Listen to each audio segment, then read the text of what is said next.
বিশ্বাস করেন কি সুন্দর একটা ঘ্রাণ যে বের হইছে। আজকে আমি রান্না করব সিলেটের ঐতিহ্যবাহী শুটকি শিরা। আর শুটকি শিরাটা রান্না করার জন্য আমার গাছ থেকে আমি লাউ পাতা কেটে নিয়েছি। আর এর ভিতরে এখন আমি দিয়ে দিব হচ্ছে পেঁয়াজ কুচি, বেশি করে রসুন কুচি, এরপর দিয়ে দেবো বেশি করে কাঁচামরিচ। শুটকি শিরাটা কিন্তু একটু ঝাল ঝাল ভালো লাগে। আমি যশোরের মেয়ে, কিন্তু এখানে আসার পরে, ইউকেতে আসার পরে আমি আমার সিলেটি বন্ধুদের কাছ থেকে এই শুটকি শিরাটা শিখেছি। একবার খেয়ে দেখেছি, অনেক বেশি মজা লাগে। যারা শুটকি পছন্দ করেন তাদের জন্য কিন্তু এটা পারফেক্ট একটা খাবার। এরপর দিয়ে দিব হচ্ছে আলু আর মুখি একসাথে। এখন দিয়ে দিব হচ্ছে ছোট ছোট পিস পিস করে কেটে নেওয়া রুই মাছ, যেটা আমি আগেই ধুয়ে কুটে লবণ মাখায় রেখেছিলাম। এখন ভালো করে ধুয়ে নিয়েছি। প্রথমেই দিয়ে দিব লবণ। লবণটা পরে চেক করে দেওয়া যাবে, এই জন্য প্রথমে একটু কম দিতে হবে। এরপর দিব হচ্ছে মরিচের গুঁড়া। শুটকি শিরাতে কিন্তু ঝালটা একটু বেশি মজা লাগে, তো আমি একটু ঝাল বেশি করে দিচ্ছি। এরপরে দিচ্ছি হলো হলুদ। দ্যাটস ইট, আর কিছু লাগবে না। জাস্ট এভাবেই আমি এখন চুলায় বসাই দিব। আমি সুন্দর একটা মনোরম পরিবেশে বসে শুটকি শিরাটা রান্না করছি। এখন আসেন শুটকিটা রেডি করে ফেলি, যেটা হচ্ছে শুটকি শিরার মেন একটা জিনিস, ইনগ্রিডিয়েন্টস বলতে পারেন। সো এখানে আমি শুটকিটা, মানে শীতল শুটকিটা খুব ভালোভাবে ধুয়ে পেটের থেকে নাড়িটাড়ি ফেলে, মাথা ফেলে এখানে নিয়েছি। এখন যেটা করব সেটা হচ্ছে আমি কেটেলের গরম পানি দিয়ে আমি এটাকে ভিজায় রাখবো। মানে এইভাবে গরম পানি দেওয়ার পরে কোনো কিছু দিয়ে একটু ঢেকে দিতে হবে। বেশ অনেক সময় জাল দিয়ে যখন শাকটা নিচে নেমে গেছে তখন এটা একটু নেড়ে দিতে হবে।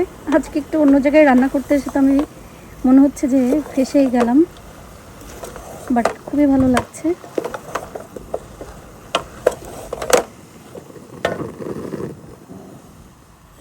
সুন্দর করে এটাকে কিন্তু সব কিছুর সাথে মিক্স করে নিতে হবে। ঝাল ঝাল একটা শুটকি শিরা হবে, দেখেই মনে হচ্ছে অনেক লোভনীয়। আমার তো এখনই মুখে পানি চলে আসতেছে। এখন আমি যেটা করব, এটা আমি বেশ সময় ধরে এরকমভাবে মিক্স করে নিয়েছি। সব কিছু একটু মশলাটা, লবণ, পেঁয়াজ, হলুদ সব সুন্দর করে মিশে গেছে। এখন আমি এর ভিতরে কেটেলের গরম পানি দিয়ে দিব। এখন এর ভিতরে আমি প্রথমে দিব হচ্ছে গরম পানি।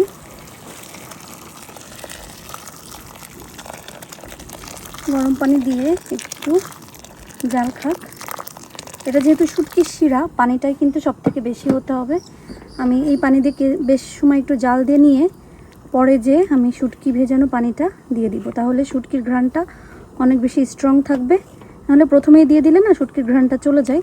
সো প্রথমে এইভাবে আমি একটু জাল দিয়ে নিব, লবণটাও একটু চেক করব, সব কিছু মিলে তারপরে আমি হচ্ছে বাকি শুটকির পানিটা দিয়ে দিব। বিশ্বাস করেন কি সুন্দর একটা ঘ্রাণ যে বের হইছে।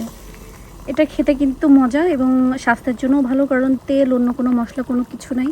সো যারা আসলে ডায়েট ফলো করতে চান আপনারা কিন্তু জাস্ট এইভাবে রান্না করেও খেতে পারবেন, খুবই মজা লাগে। আমি যখন ডায়েট ফলো করি আমি কিন্তু প্রায় সময় এটা করি, বাট আমি মাছ খাই না দেখে মাছ আর দিই না, আমি চিংড়ি মাছ দিয়ে এইভাবে রান্না করে ফেলি।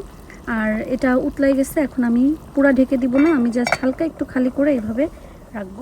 এখন দেখবো আমাদের শুটকি শিরাটার কী অবস্থা। মাশাল্লাহ মাশাল্লাহ, খুবই সুন্দর একটা কালার এসেছে, একটু হালকা রোদ এসে পড়ছে। আমি কিন্তু পুরো বাংলাদেশের একটা ফিল পাচ্ছি। তবে এই পর্যায়ে বাংলাদেশের ফিল নিতে নিতে আমি যেই শুটকি ভিজানো পানিটা ওটা আমি দিয়ে দিব। আপনারা কিন্তু ছেঁকে দিবেন, আমি আসলে দিতে দিতে অভ্যস্ত হয়ে গেছি, এই জন্য আমার আর ছেঁকে দেওয়া লাগে না। আমি কিন্তু জাস্ট পানিটাই এখানে দিয়ে দিচ্ছি।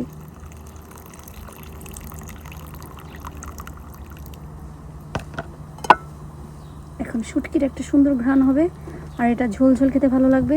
আমি এখন লবণটাও চেক করব, লবণ লাগলে একটু লবণ অ্যাড করে দিব। আমার আর দেওয়ার মতন কিছুই এর ভিতরে নেই।